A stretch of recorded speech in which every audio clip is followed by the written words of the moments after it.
दोस्तों आज हम बात करेंगे आगरा के किले के इतिहास के बारे में। जी हाँ, आगरा के किले का इतिहास भी उतना रोचक है जितना कि मुगल शासकों का। इसका इतिहास कई मुगल शासकों के साथ जुड़ा हुआ है, जैसे अकबर, शाहजहां आदि।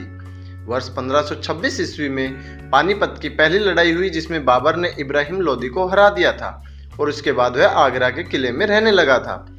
वह उस समय यह किला केवल ईंटों का बना हुआ था। वर्ष 1530 ईस्वी में हुमायूं को मुगल साम्राज्य का अगला सम्राट चुना गया, जिसके बाद 1540 ईस्वी में शेरशाह सूरी द्वारा हुमायूं को हरा दिया गया और 15 वर्षों तक किलों पर शेरशाह सूरी ने राज किया। 1555 ईस्वी में हुमायूं ने शेरशाह सूरी को हराकर वापस इस किले पर अपना शासन कायम किया। 1556 ईस्वी में हुमायूं की मृत्यु के बाद सम्राट के तौर पर अकबर को चुना गया। अकबर ने अपनी शासन व्यवस्था को ध्यान में रखते हुए 1558 ईस्वी में आगरा को अपनी राजधानी बना दिया और उसके तुरंत बाद वह इस किले को देखने के लिए पहुंचे थे। उनके इतिहासकार अबुल फजल ने अपनी पुस्तक में यह लिखा था कि यह एक ईंट का किला था जिसे बादलगढ़ कहा जाता था। यह काफी बर्बाद स्थिति में था, जिसके लिए अकबर ने 1565 ईस्वी में राजस्थान के बरौली क्षेत्र धालपुर जिले से लाल बलुआ पत्थर मंगाकर इसका निर्माण आरंभ कराया और 1573 ईस्वी तक यह किला पूर्ण रूप से बनकर तैयार भी हो गया था। अकबर के पोते शाहजहां ने अपने शासनकाल के दौरान ताजमहल का निर्माण करवाया था, जिसके लिए उन्होंने किले के अंदर की कुछ पिछली इमारतों को भी नष्ट कर दिया था।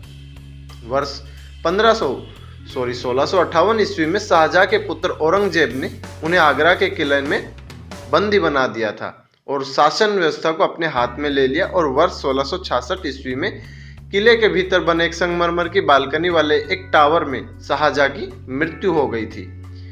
18वीं शताब्दी की शुरुआत में इसे मराठा साम्राज्य द्वारा कब्जा लिया गया था, परंतु 1761 में पानीपत की तीसरी लड़ाई के दौरान उन्हें अहमद शाह अब्दाली द्वारा हार का सामना करना पड़ा था और वर्ष 1785 ईस्वी में किला महादजी शिंदे की नियंत्रण में आ गया था।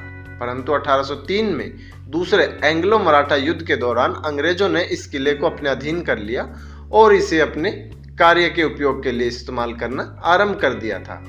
तो चलिए दोस्तों, अब मैं आपको इस किले के बारे में कुछ रोचक तथ्य भी बताता हूँ। इस किले का निर्माण काफी सारे शासकों ने करवाया, परंतु वर्तमान में जो किला देखा जाता है उसका निर्माण अकबर द्वारा 1565 ईस्वी से 1573 ईस्वी के मध्य लगभग 8 वर्षों तक करवाया था। इस किले के निर्माण में लगभग 40,000 श्रमिकों ने 8 साल प्रत्येक दिन काम कर इसे पूरा किया था। वर्ष 1506 ईस्वी में सिकंदर लोदी ने देश की राजधानी दिल्ली को आगरा में स्थानांतरित कर दिया और आगरा के किले को अपने निवास के रूप में उपयोग कर आगरा को दूसरी राजधानी की संज्ञा दी।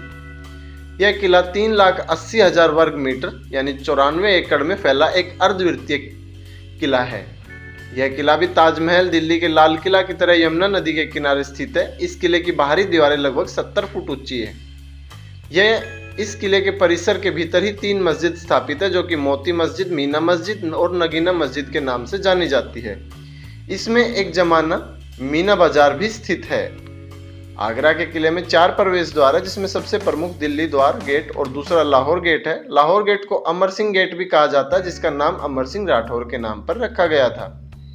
इस किले के परिसर के भीतर 9 आलीशान महल भी बने हैं, जिनमें जहांगीर महल, खास महल, दीवाने आम, दीवाने खास, शाहजहानी महल, मच्छी भवन महल, शीश महल और अकबर महल आदि सम्मिलित है। इस किले की सुंदर व नक्काशिया को देखते हुए यूनेस्को द्वारा 1983 में इस विश्व धरोहर के रूप में इसे शामिल कर लिया था। भारत की सबसे प्रसिद्ध फिल्मों में से एक 1960 में आई मुगले आजम का प्रसिद्ध गाना प्यार किया तो डरना क्या की शूटिंग आगरा के किले में ही की गई थी।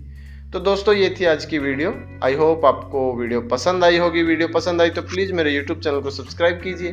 दोस्तों, मिलते हैं एक नई वीडियो में बड़े इंटरेस्टिंग टॉपिक के साथ। तब तक के लिए धन्यवाद।